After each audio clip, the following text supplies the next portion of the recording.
Usually when we talk about like a medical diagnosis or even just basic human anatomy, there's this underlying expectation of precision.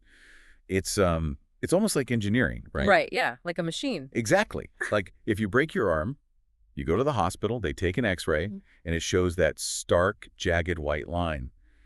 And the doctor just points at it and says, there it is, that's the problem. Yeah. It's incredibly straightforward. It's binary, Right. which Yeah. is honestly something human beings naturally crave. We like things to be visible and obvious. Yeah, totally. We want them categorized into neat little boxes, like broken or intact, healthy or sick. Right. It's comforting. Yeah. But then you take a step into the world of elite biomechanics. You start looking at human movement at its absolute peak, and suddenly that static x-ray machine feels completely, inadequate. Oh, completely. It's like trying to understand a full symphony by just looking at a photograph of a single violin. We're looking at a physical landscape that is unimaginably complex. And operating at speeds that the human eye literally cannot process in real time. Exactly. And whether you are a diehard sports fan or, a total biomechanics nerd who just loves the physics of the body, or honestly just someone who is fascinated by the absolute outer limits of human potential, today's deep dive is going to completely reframe how you view a single, seemingly simple action. Which is, of course, this act of throwing a baseball. A baseball pitch, yes. Our mission today is to unpack what is, frankly, arguably the ultimate human movement.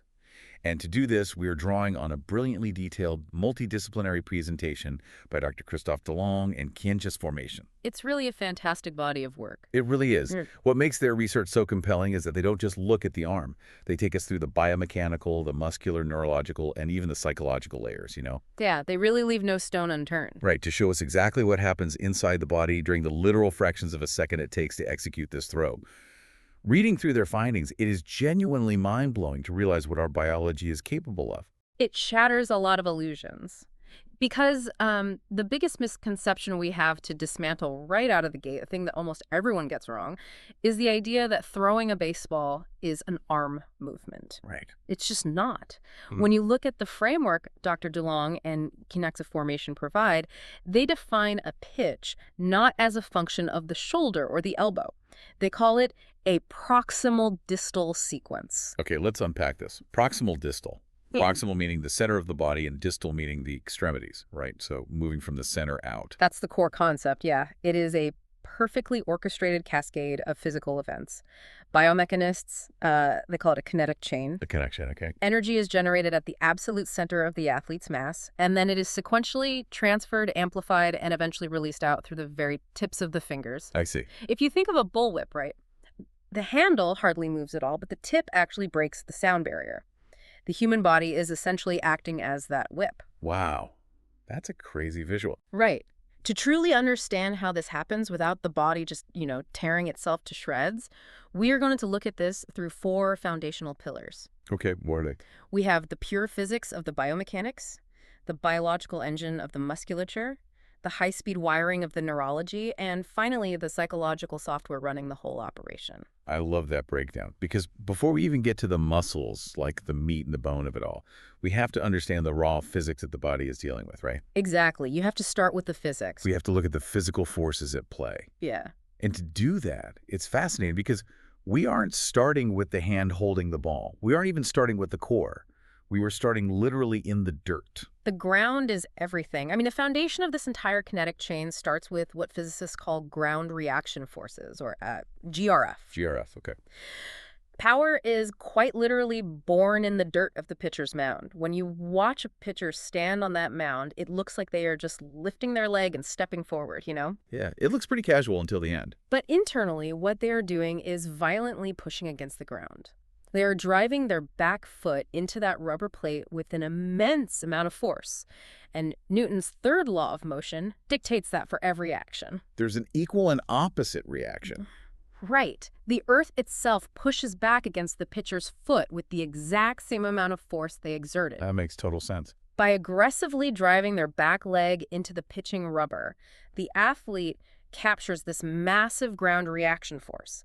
This is the spark. This is what ignites the entire kinetic chain. So without the dirt, without that firm resistance of the ground, There is no velocity. Exactly. You could have the strongest arm in the world, but if you're throwing while, say, floating in outer space or standing on a sheet of sheer ice, you literally can't generate power. Oh, man. Throwing on ice would be a disaster. Right.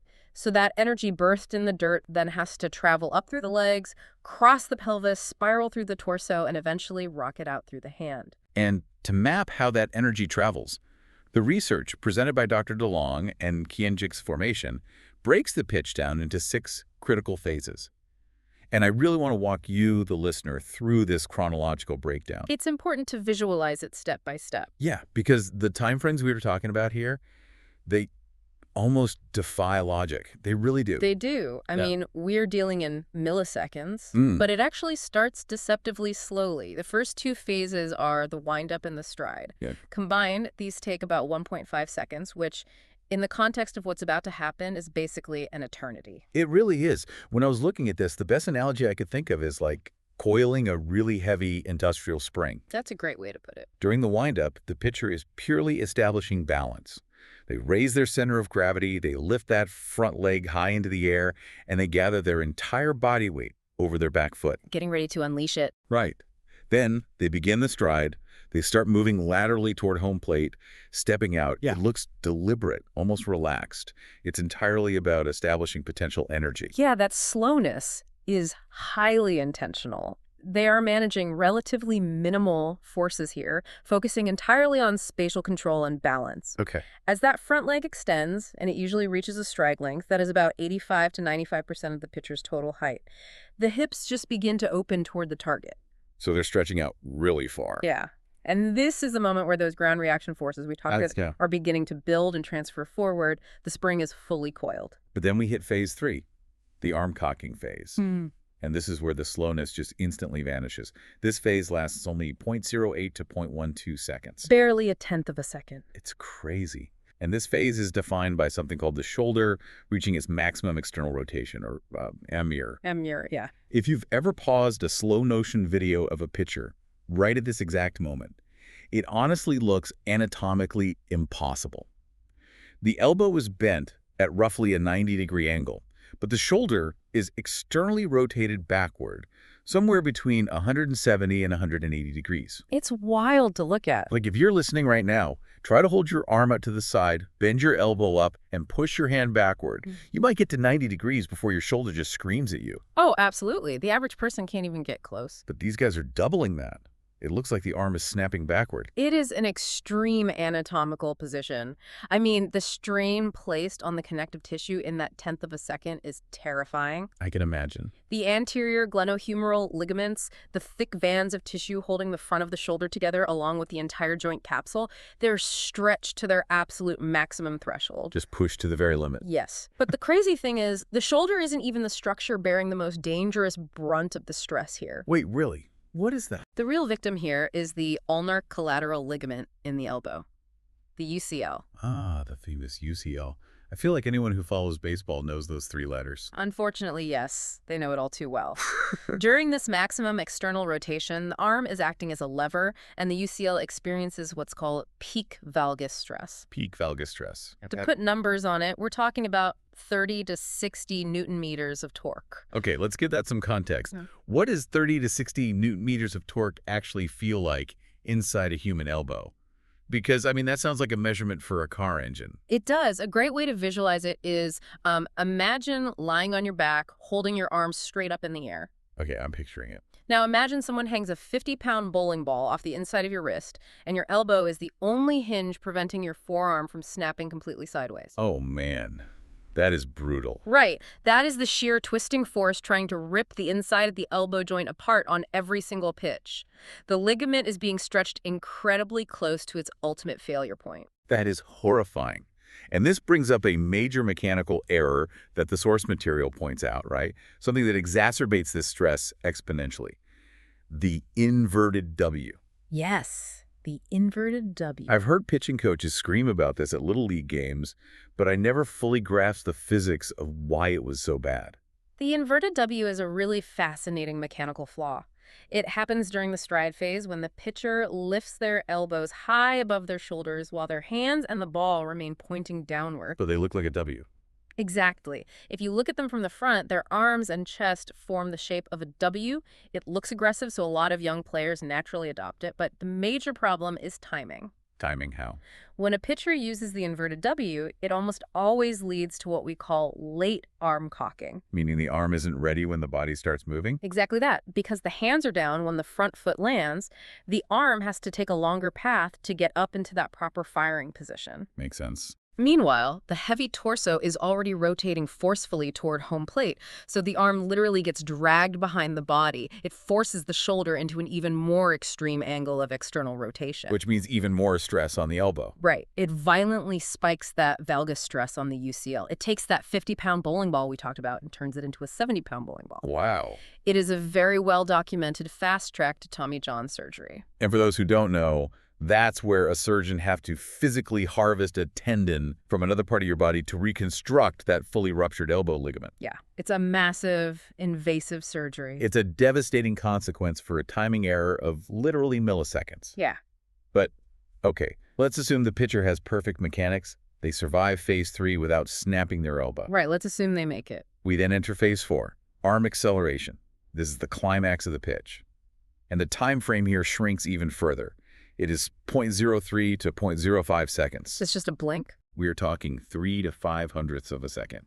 And the presentation notes that during this tiny window, the arm internally rotates at a speed of 7,000 to 9,000 degrees per second. Which is widely considered by biomechanists to be the fastest human movement ever recorded in sports history. Okay, wait, hang on. I have to push back on this because my brain is trying to process that number and it's just like throwing an error code. 7,000 to 9,000 degrees per second. It's hard to fathom. I mean, a full circle is 360 degrees. How can the human mind even conceptualize that kind of rotational speed in flesh and bone? It genuinely sounds like a typo when you first read it in the research. It sounds physically impossible for organic tissue to move like that. All right. But let's do the math to make it conceptual. Please so. 9,000 degrees per second means that if the pitcher's arm could continuously spin in a full circle without hitting their own torso, it would complete 25 full revolutions in a single second. 25 full circles. Ooh. 1 Mississippi. 25 rotations. That's a helicopter blade. That's exactly what it is. It's a violent, explosive internal rotation. All that potential energy that was painfully coiled up during the extreme external rotation, that spring we talked about, is unleashed instantaneously. Wow. The arm whips forward, the elbow extends, and the ball is released. But the pitch isn't over when the ball leaves the hand, right? In fact, you could argue the most dangerous part is just beginning. You absolutely could argue that. Because the second the ball is gone, the body has to somehow survive the aftermath of generating a helicopter blade velocity. Which brings us to phases 5 and 6. Deceleration and follow-through. Yes, the come down. And these last a relatively long 0.15 to 0.2 seconds. This is essentially the body's emergency braking system. You are taking a limb that is internally rotating at 9,000 degrees per second and trying to bring it down to zero velocity in less than a quarter of a second. That sounds like a recipe for disaster. It is. The arm has to decelerate incredibly fast. Otherwise, the sheer forward momentum would hyperextend the elbow or literally tear the humerus, the upper arm bone, straight out of the shoulder socket. Oh, geez. We'll get into the specific muscles that handle this brutal braking later, but biomechanically, the follow-through is entirely about dissipating all that remaining energy safely. Right. The pitcher's trunk flexes forward over the front leg, the back leg lifts up high into the air to counterbalance, and the body slowly regains a state of rest. So those are the 6 phases. That's the literal timeline. But there is one specific biomechanical factor that Dr. Delong and Kinetic formation highlight above all others. Yes. They call it the absolute secret weapon for generating that insane velocity. It's a concept called hip-shoulder separation. If we look at the entire kinetic chain, hip-shoulder separation is the ultimate velocity multiplier. Okay, how so? It's the difference between throwing 85 miles per hour and throwing 98 miles per hour. It happens right at that crucial transition point when the front foot strikes the ground in phase 2, moving into phase 3. I was trying to picture this when I read the notes. Because if my foot lands, should my shoulders naturally just follow my hips? How are they separating? Think about running out a giant, heavy towel. If you want to snap that towel, you have to twist it in opposite directions first, right? Well, build up tension. Exactly. When the pitcher's front foot lands firmly in the dirt, their hips should be aggressively rotating, completely open, facing the batter. Okay. But their shoulders must remain totally closed, facing sideways. So the belt buckle is pointing dead ahead at home plate, but the logo on the chest is still pointing at third base, or first base, depending on if you're left or right-handed. Exactly. And the timing of this is microscopic, but absolutely critical. The hips must begin their violent rotation 40 to 80 milliseconds before the shoulders are allowed to open. That's such a tiny window. It is, but it creates a massive physical twist through the core. Biomechanically, the optimal differential is an angle of 45 to 60 degrees of separation between the line of the hips and the line of the shoulders. So you are basically turning your own torso into a giant elastic band. Precisely. If you're listening right now, just try sitting up straight, keep your hips glued to your chair facing forward, and twist your shoulders as far left or right as you can. You can physically feel how much tension that creates in your sides. Right. You are stretching the oblique muscles and the thick connective tissue across the back, the thoracolumbar fascia, to their absolute anatomical limits. You are banking pure potential energy. Yes. So when the shoulders finally do fire forward, they aren't just relying on muscle contraction. They are snapping forward with all that stored elastic recoil. That makes a lot of sense. And the data from biomechanical tracking is incredibly clear on this. Increasing this separation angle by just 10 degrees can add 1 to 2 miles per hour to a pitcher's fastball. Which is astronomical in baseball terms. That 10 degrees is literally the difference between getting drafted into the major leagues and going home to work a regular job. It is that crucial. It really is. But okay, we've built the physical framework now. We've seen the raw forces, the unbelievable math, and the physical architecture involved in these fractions of a second. The physics side of things. Right. Now, I want to transition from physics into anatomy. Right. Because it's one thing to talk about torque and velocity. It's another to look at the organic machinery that actually generates and, more importantly, survives these forces. Survive is the key word there. Let's move into the biological engine, the motors, the transmissions, and the brakes. I think this is where it gets really beautiful because muscles in the human body rarely work in isolation. They form complex synergies. Yeah. And if we look at the lower body, what we can accurately call the engine of the pitch, we see this synergy immediately. And the research points straight to the gluteus maximus, the glutes, Yeah. the backside. The glutes are the absolute primary generators of explosive propulsion in the human body. I mean, they're the largest muscles we have for a reason. Makes sense. During that lateral stride toward home plate, the glutes are responsible for the explosive extension and external rotation of the hip. They are the massive pistons driving that ground reaction force upward from the dirt. But pushing off the dirt is only half the battle, right? You have to somehow capture that push. And the analysis introduces a concept that I found fascinating. The lead leg block. Yes, the block. What exactly is happening when that front foot lands, and what happens if the front knee bends too much? The lead leg block is a vital concept for energy transfer. When that front foot violently strikes the dirt mound, that leg cannot act like a soft shock absorber. If it does, you lose everything. Exactly. It has to act like a rigid concrete pillar. It must block the forward momentum abruptly and firmly. Okay. This sudden violent stop is what forces all that forward energy to suddenly change direction and travel up the body into the hips and the rotating torso. The analogy I kept coming back to was riding a skateboard down a steep hill. Oh, I like this. Like, if you are flying down the street and the front wheels of the skateboard hit a high concrete curb, the skateboard instantly stops. But all your energy doesn't stop. No, it doesn't. It violently throws you forward, up and over the handlebars, so to speak. I love that analogy. It perfectly illustrates the physics. The lead leg is the curb. The torso and the throwing arm are the skateboarder being violently launched forward by the sudden deceleration of the base. Right. But if we take your analogy further, what if instead of a concrete curb, the skateboard hits, like a soft pillow? Or what if the front knee of the pitcher flexes too much when it lands? It acts like a soft suspension system. Yes. And you get what biomechanists call leakage. Meaning the energy just bleeds out. Yes. The energy dissipates down into the ground instead of traveling up the kinetic chain. Yeah. You literally bleed velocity. So how do they stop that from happening? To prevent this leakage, the quadriceps and the hamstrings of that front leg have to be incredibly strong, specifically in what we call eccentric contractions. The eccentric contractions. Yeah, they have to lengthen under tension to absorb that massive landing force and instantly create that rigid, unbending pillar. Okay, so the engine is fired. The leg has blocked the momentum. The energy shoots up and hits the core. This is the transmission. And here we are, talking heavily about the external and internal obliques. The core is the pivot point of the entire throw. The obliques are the architects of that rapid axial rotation we just talked about with the hip-shoulder separation. Okay. And what's vital to understand here isn't just that they are strong, but their actual microscopic composition. The obliques are packed with type TI and type II muscle fibers. Fast twitch fibers, right. Let's break down what that means for a listener who might only know about general muscle strength. Sure, so human muscles are generally made up of slow twitch fibers and fast twitch fibers. Got it.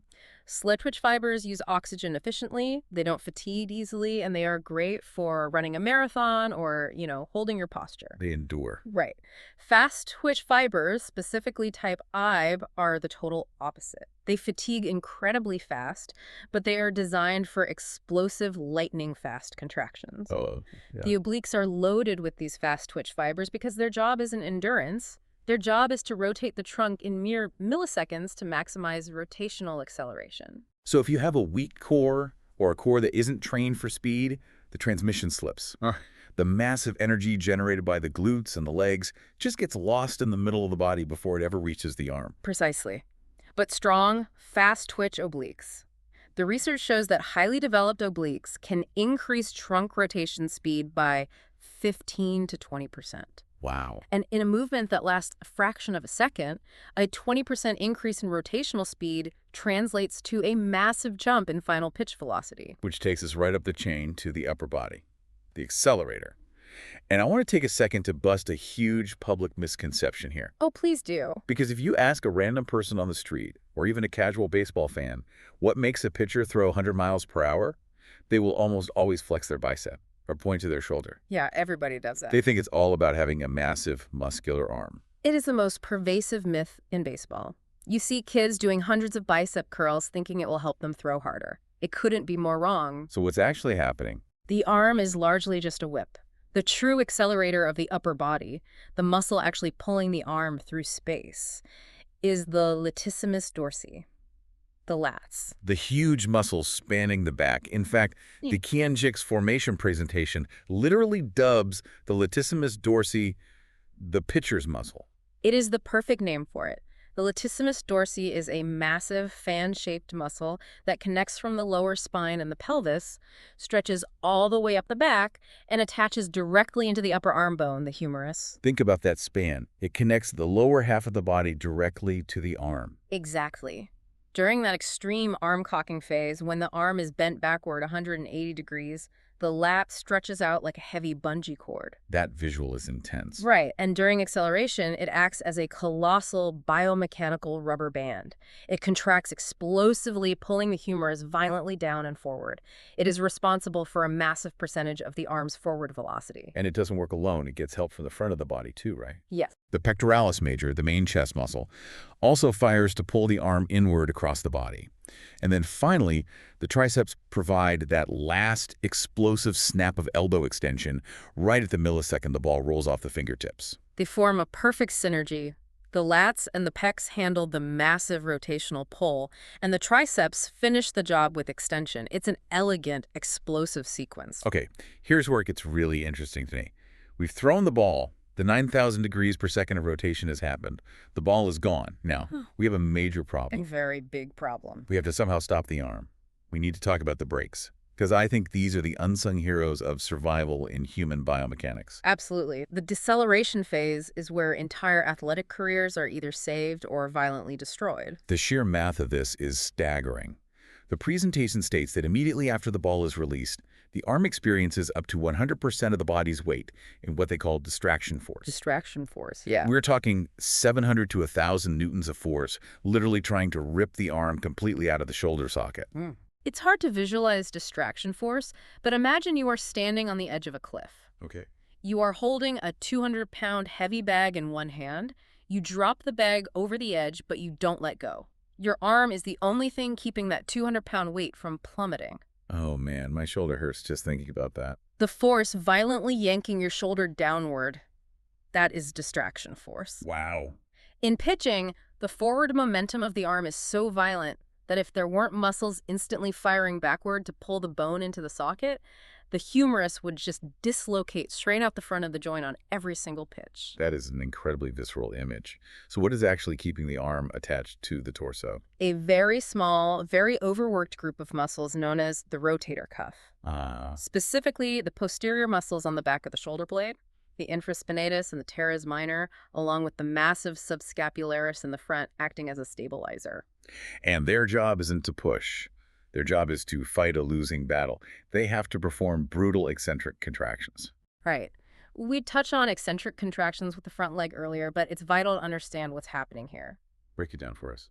So concentric contraction is when a muscle shortens as it works, like your bicep curling a dumbbell up. Got it. An eccentric contraction means the muscle is firing, producing maximum force, while it is simultaneously being forcibly stretched and lengthened by an outside force. Okay, that sounds painful. It is acting precisely like a parachute opening behind a drag racing car.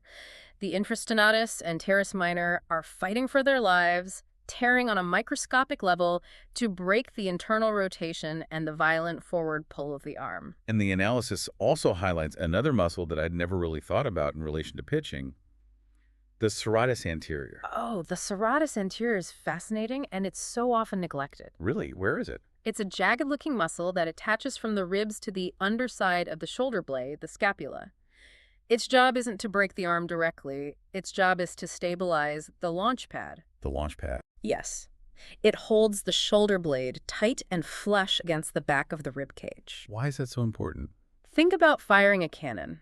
If the ground beneath the cannon is made of soft mud, when you fire, the cannon just rolls backward. The energy is lost and the aim is totally wild. Oh. If the serratus anterior is weak, the shoulder blade lifts off the ribs. It's a condition called a winging scapula. Winging, right. If the scapula is loose and winging, the launch pad is unstable. And if the launch pad is unstable, the brakes, the rotator cuff muscles, they can't find an anchor to pull against. So they just get overloaded immediately. Exactly. This braking phase, this violent deceleration, is where the vast majority of devastating, chronic, career-ending injuries occur. We're talking severe tendinitis, labrum tears, capsular damage. It is essentially the body tearing itself apart from the inside out because the brakes failed. It really is. And this brings up a profound observation regarding the difference between elite professional pitchers and amateurs. Well, it seems counterintuitive at first, right? Professional pitchers throw significantly harder than amateurs. They throw 100 miles per hour, amateurs throw maybe 80. Right. Therefore, the pros subject their joints to exponentially higher absolute forces. Yet, amateur pitchers often suffer major arm injuries much more frequently. Why? It's the brakes. Exactly, because elite professionals and the training staffs behind them spend an enormous amount of their time in the weight room focusing on eccentric strength. They train their brakes. Yes. They do heavy, slow, lengthening exercises.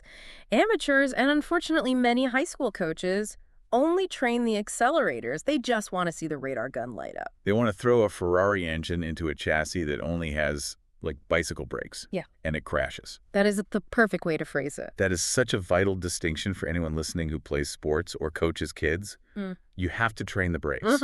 But here's the thing that really trips me up. What? We've talked about all these muscles, the glutes, the lats, the rotator cuff. But muscles on their own are essentially just dumb tissue, you know? They are. They are biological pistons and steel cables. A piston doesn't know when to fire. It doesn't know how hard to fire or what sequence to fire in without a command center sending an electrical signal. They are entirely reliant on the nervous system.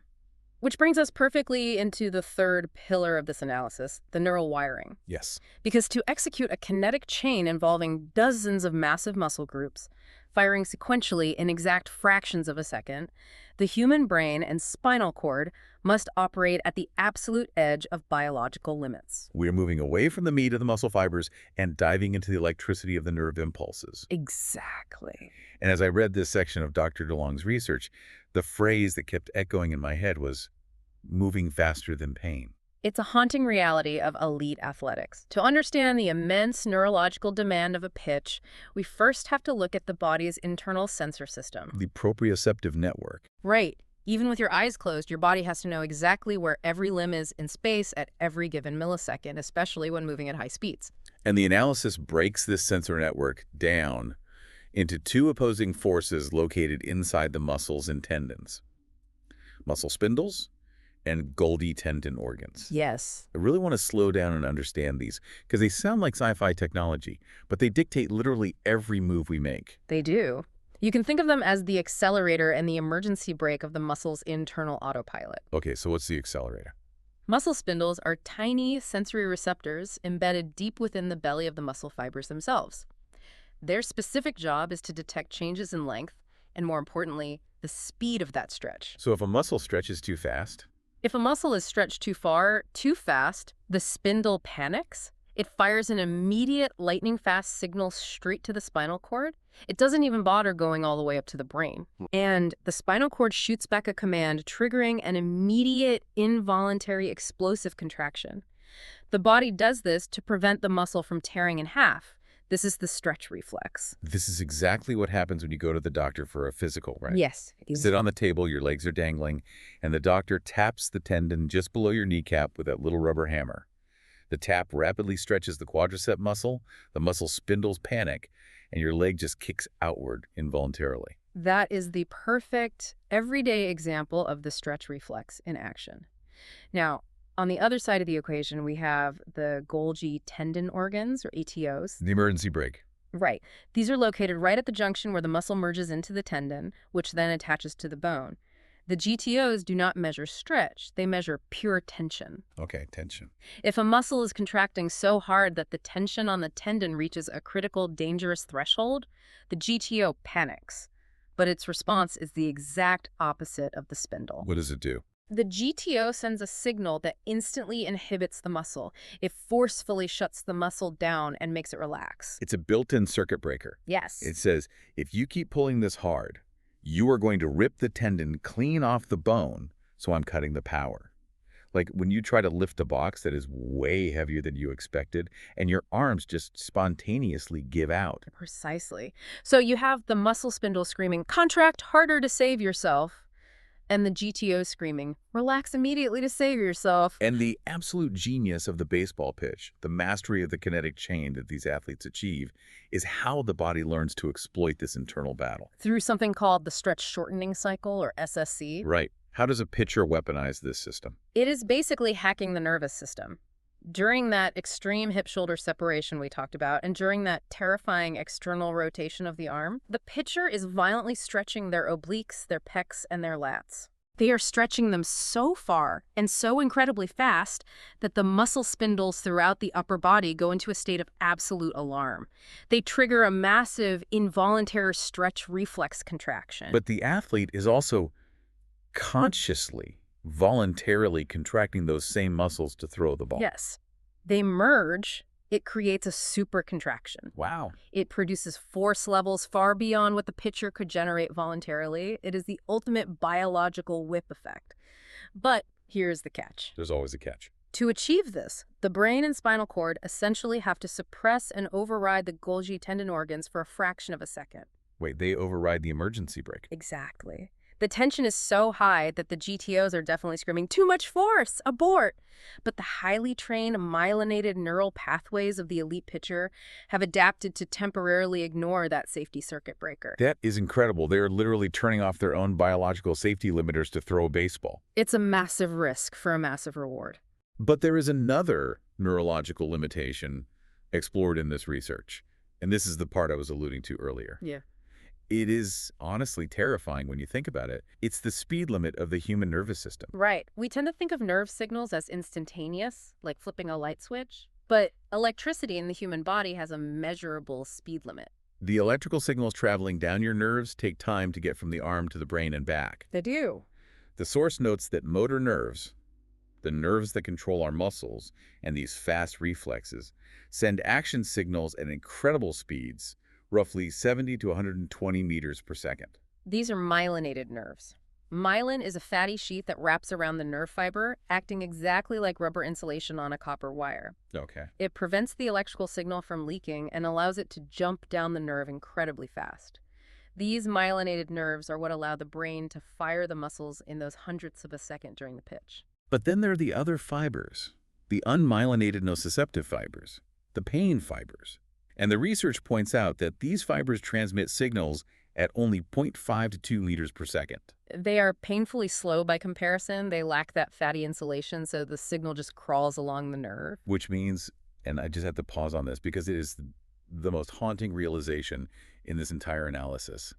The pitching motion, from arm cocking to ball release, is so violently fast, Yeah. happening in just a few hundredths of a second, that an athlete can completely tear a ligament in their arm, and the arm will finish its entire forward motion, decelerate and follow through before the pain signal even travels up the arm and reaches the brain. The biomechanical event is entirely over before the sensory perception even begins. The body literally outruns its own alarm system. You throw the pitch, your UCL snaps in half, your arm whips forward at 9,000 degrees per second, you follow through, you regain your balance on the dirt, and then the agony hits you. It's a stark illustration of just how extreme the velocities are, and it highlights a massive problem for the brain. What's the problem? The brain cannot rely on real-time pain feedback to stop a bad pitch mid-throw. It's impossible. If a joint starts to fail at MUR, the brain doesn't know until the pitch is already in the catcher's mitt. The damage occurs in a blind spot of sensory processing. Exactly. That is wild. And because the brain evolutionarily knows it can't rely on real-time pain feedback for these ultra-fast movements, it has developed other, more subtle ways of protecting the body. Which brings us to the concept of central versus peripheral fatigue. Right, in the role of the autonomic nervous system. We usually think of fatigue as a purely peripheral muscular issue. You do 20 push-ups, your arms get tired, lactic acid builds up, glycogen energy stores are depleted in the tissue, the muscle physically cannot contract as hard. Your arm just feels heavy. That's a localized feeling. Exactly. But central fatigue is a much more insidious, complex phenomenon. Central fatigue doesn't happen in the arm. It happens in the brain and the spinal cord. So the brain gets tired. Sort of. In a state of central fatigue, the muscle tissue itself might be perfectly fine. It has energy, it is capable of contracting forcefully. But the central nervous system simply refuses to send the full electrical signal down the wire. It purposefully limits the recruitment of muscle fibers. It governs the output. Right. It's a subconscious protective mechanism. The brain senses overall systemic stress, or perhaps it detects minute micro-instabilities in the shoulder joint from throwing 80 pitches. Okay, so it steps in. Instead of waiting for a catastrophic failure, the central nervous system essentially says, the structural integrity is compromised. I am capping the parry output at 80% to prevent the arm from tearing off. So the pitcher might feel like they're giving 100% effort, they're grunting, they're trying to throw hard, but the ball is coming out 5 miles per hour slower because the brain is holding back the current. Yes, and this ties intimately into the autonomic nervous system, which manages our stress states. Right, the fight or flight stuff. Yes, it's the constant balancing act between the sympathetic nervous system, which drives our fight or flight response, and the parasympathetic nervous system, which governs rest and digest. Okay. Pitching a baseball in front of 40,000 screaming fans is a massive sympathetic event. High adrenaline, massive spikes in cortisol, elevated heart rate, extreme neural drive. It's a survival state. And if they stay in that state too long? If an athlete spends too much time in that heightened sympathetic state without enough parasympathetic recovery, meaning deep sleep, proper nutrition, mental relaxation, the central nervous system becomes chronically fatigued. They literally burn out their neural wiring. The hardware is fine, but the software is glitching from overvoltage. And that's exactly when mechanics break down. The timing of the hip-shoulder separation falters by 10 milliseconds, the arm drags, the UCL takes the brunt of the force, and major injuries happen. The brain tried to protect the body, but the systemic fatigue overrode the system, which is the perfect bridge to our fourth and final pillar. We've explored the hardware, the anatomy and biomechanics. We've explored the operating system, the neural wiring, and the signals. Now for the software. Yes. Now we have to examine the software itself, the user interface, the psychology. Section 4, the mental chess match. How does human consciousness help or catastrophically hinder this ridiculously complex chain of events? Because, as we will see, the conscious mind can be the athlete's greatest asset or their absolute ultimate saboteur. Let's start with a very practical on-the-field coaching question. When you are standing on the mound trying to execute all the insane physics and biology we just spent the last, 40 minutes talking about, what should you actually be thinking about? It's a great question. Is it better to focus internally on your body or externally on your target? The research on this is fascinating, specifically the work by motor learning expert Gabrielle Wolf, which is cited in the presentation. She has spent decades studying attention and motor skill acquisition. But what did she find? The empirical results are definitive. For an elite athlete, internal focus is highly toxic to performance. Let's define that. What does internal focus look like in a pitcher's head? Internal focus is thinking about the mechanics of your own body parts. It's standing on the mound and thinking, I need to keep my front elbow up, or I must bend my back knee exactly 90 degrees, or I need to snap my wrist harder at release. Why is that toxic? Because honestly, that sounds like exactly what every coach I ever had told me to do. They scream mechanical cues constantly. And that type of instruction is actually very useful for a beginner who is learning a brand new physical skill. You have to build the initial pathway. Right. But for an elite athlete who already knows how to throw, internal focus forces the brain to engage the prefrontal cortex, the highly conscious, analytical, problem-solving part of the brain. And that's a bad thing. Yes. When you consciously try to micromanage a movement that takes 1/100th of a second to execute, you cause immense overthinking. The prefrontal cortex works too slowly. You introduce a processing delay into the kinetic chain. Worse, you create what neuroscientists call parasitic co-contraction. Parasitic co-contraction. Ugh. That sounds awful. What is it? It's when opposing muscles fire at the wrong time because you are consciously trying to control them rather than letting the automated reflex handle it. Oh, wow. If you think snap the wrist, you might accidentally tense the forearm muscles that pull the wrist back, fighting your own movement.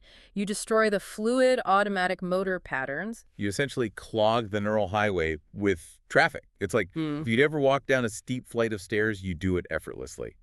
But the second you start looking at your feet and actively thinking about how your knees are bending, you stumble. That is exactly it. Perfect example. External focus, on the other hand, is completely different. It's external focus. External focus is thinking, throw the ball straight through the catcher's mitt, or hit that specific smudge of dirt on the catcher's knee pad. Directing your attention purely to the outcome in the environment. Yes.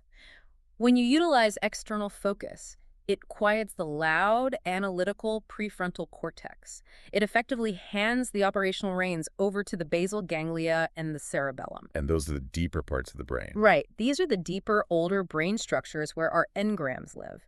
Engrams are the highly myelinated, thick, automatic motor pathways that the athlete has built through tens of thousands of hours of repetitive practice. So external focus lets the subconscious mind execute physical perfection without the slow, clunky conscious mind getting in the way. That's the goal. But what happens when the conscious mind absolutely refuses to let go? What happens when fear, pressure, and anxiety completely hijack this delicate system? I want to talk about what is easily the most terrifying psychological phenomenon in sports. We're talking about the yips. Yes. The yips. For the listener who might not know, the yips is when an elite professional pitcher, someone who has thrown a 95-mile-per-hour fastball on a dime their entire life, suddenly, inexplicably, cannot physically throw the ball back to the catcher from 10 feet away. It's really hard to watch. The ball just flies into the dugout or goes straight up into the air. It looks absurd, almost comedic, but it's a very real, devastating condition that has ruined Hall of Fame caliber careers overnight. It is heartbreaking. The medical and neurological term for it is focal dystonia. It is essentially a catastrophic neurological conflict between different regions of the brain. Break down the actual neuroscientific mechanism for me. What is physically happening inside the brain of an athlete who has the yips? It starts with immense anxiety, the fear of failure, the paralyzing pressure of a major game, or even the lingering trauma of a past injury triggers a massive overload of the sympathetic nervous system. The fight or flight again. Right. The brain floods the body with stress hormones, cortisol, and adrenaline. The prefrontal cortex, which is terrified of making a mistake in front of millions of people, suddenly panics. And what does the prefrontal cortex do? It steps in and tries to consciously control this incredibly complex, high-speed subconscious movement to make sure it goes right. It's like trying to manually type out the binary code for a complex software program on a keyboard while the program is already running at full speed. That's a brilliant way to put it. The prefrontal cortex sends loud, conflicting manual override signals down to the basal ganglia and the cerebellum. It literally scrambles the automated neural signal. And the result on the field? The result is a physical tremor, a sudden, inexplicable freezing of the arm midway through the throw, or a violently inaccurate release. Wow. The tragic irony is that the muscle memory, the enneagram, is still perfectly intact in the basal ganglia, Yeah. but the signal to access it has been completely blocked by the prefrontal cortex's panic. It's locked behind a wall of anxiety. How do you even fix that? You obviously can't just walk up to a guy having a neurological misfire and say, hey, man, just relax and throw strikes. No, telling them to relax usually makes it worse because it adds more conscious pressure. The therapeutic remedies have to focus on bypassing that prefrontal panic entirely. How do they do that? Diaphragmatic breathing, deep, slow belly breathing, is a major physiological tool. It physically stimulates the vagus nerve, which runs through the diaphragm. And the vagus nerve helps? Stimulating the vagus nerve forcefully re-engages the parasympathetic nervous system, chemically calming the physiological panic and lowering heart rate. Okay. Sports psychologists also heavily rely on motor visualization.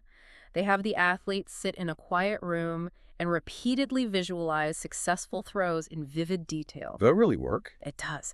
This activates and reinforces the positive neural pathways in the brain without the physical and environmental pressure of holding a ball on a mound. Wow.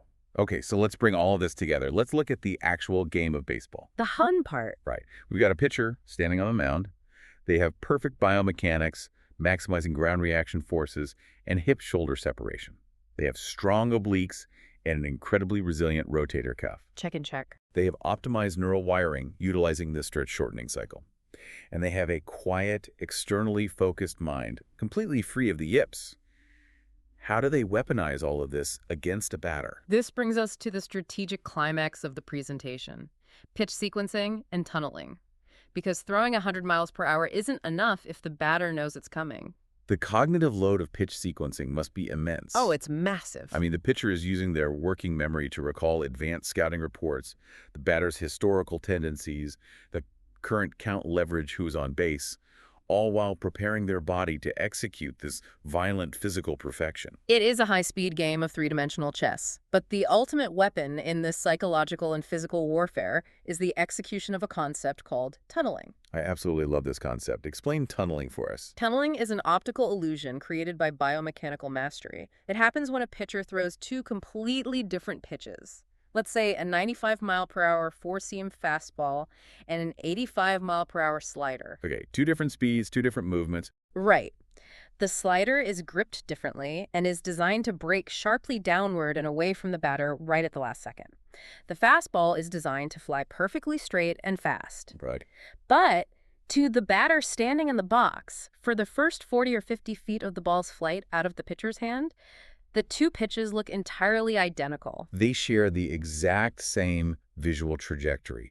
They travel down the exact same imaginary tunnel in the air. Yes. The pitcher has masked the release point, they have masked the arm angle, and they have masked the initial spin so perfectly that the batter's brain processes both pitches as a fastball right down the middle of the plate. It is literally a high-speed optical illusion played out over 60 feet and 6 inches. Exactly. And the math here is brutally unforgiving for the batter. A batter has roughly 150 milliseconds to decide whether to swing or not after the ball leaves the pitcher's hand. 150 milliseconds, that's nothing. It's practically instantaneous. By the time the ball finally exits the tunnel 40 feet in, when the slider suddenly bites and breaks downward while the fastball stays high, the batter has already fully committed their nervous system and their swing to the fastball trajectory. So if it's a slider, they swing in empty air. Exactly. But here is the catch. To tunnel effectively, the pitcher must possess absolute, flawless biomechanical consistency. Right, because if the pitcher lowers their elbow by even half an inch to get around the slider, or if their stride is 2 inches shorter. The elite batter's brain will subconsciously recognize that tiny alteration in the kinetic chain before the ball is even released, and the illusion is completely ruined. The batter simply won't swing. So to achieve tunneling, you must be a true master of the proximal distal sequence. Your physical delivery must be a perfect carbon copy, a cloned movement every single time, regardless of what pitch you are holding in your hand. And that requires every single system we've spent this time discussing. The physics of the dirt, the anatomy of the lats and the rotator cuff, the sub-millisecond neural firing, and the quiet, focused psychology to operate in flawless, uninterrupted harmony. Which brings us to the synthesis of this incredible deep dive. We set out to unpack the ultimate human movement using the exhaustive research provided by Dr. Christophe Delong and kinetic formation. And I think we've covered some serious ground. We really have. And after exploring the four pillars, I think the key takeaway here is profoundly clear, and it completely shatters the playground myths. A truly elite pitch is not, and never has been, about arm strength. Not at all. The arm is just the passenger. The pitch is a proximal distal masterpiece. Yeah. It requires the precise, calculated physics of the kinetic chain, capturing that ground reaction force, blocking it with a rigid front leg, and unleashing it through that extreme 60-degree hip-shoulder separation. It demands the explosive, fast-twitch power of the obliques and lats, acting as accelerators. But perhaps more vitally, it requires the brutal, eccentric braking power of the rotator cuff, acting as the parachute, saving the arm from tearing itself apart from distraction forces. It relies on the sub-millisecond, highly myelinated wiring of the nervous system. The body must literally hack its own stretch-shortening cycle, ignoring the safety signals of the Golgi tendon organs to create unparalleled whip. Moving so fast that the arm finishes its violence before the brain can even register the sensation of pain. Exactly. And finally, encompassing all of it, it requires the quiet, external focus of the mind, escaping the trap of the prefrontal cortex, defeating the anxiety that causes the yips, and allowing the deep automated engrams of the basal ganglia to execute an optical illusion so perfect that it fools the best hitters on Earth. It truly is a perfect storm of biology and physics. It is a window into the absolute extremes of human potential. And understanding this process isn't just for baseball players or coaches or sports fans. I think this information is profoundly relevant for all of us. I agree completely. Because this analysis teaches us fundamental, universal truths about our own human biology. It shows us how our bodies are designed to store and transfer energy. It reveals the terrifyingly fast speed of our reflexes compared to our slow perception of pain. And it shows how our nervous systems process stress, threats, and central fatigue. It's really a masterclass in how humans are built to move and survive. Which leaves me with a final provocative thought for you, the listener, to mull over as you go about your day. Let's hear it. We've seen today that the most explosive, precise, and physically demanding athletic movement humans can possibly perform, a movement that operates at the literal bleeding edge of our anatomical limits, actually requires the conscious brain to effectively shut off and surrender to external focus. The conscious thinking mind has to completely step out of the way for greatness to happen. Exactly. So the question I want to leave you with is this.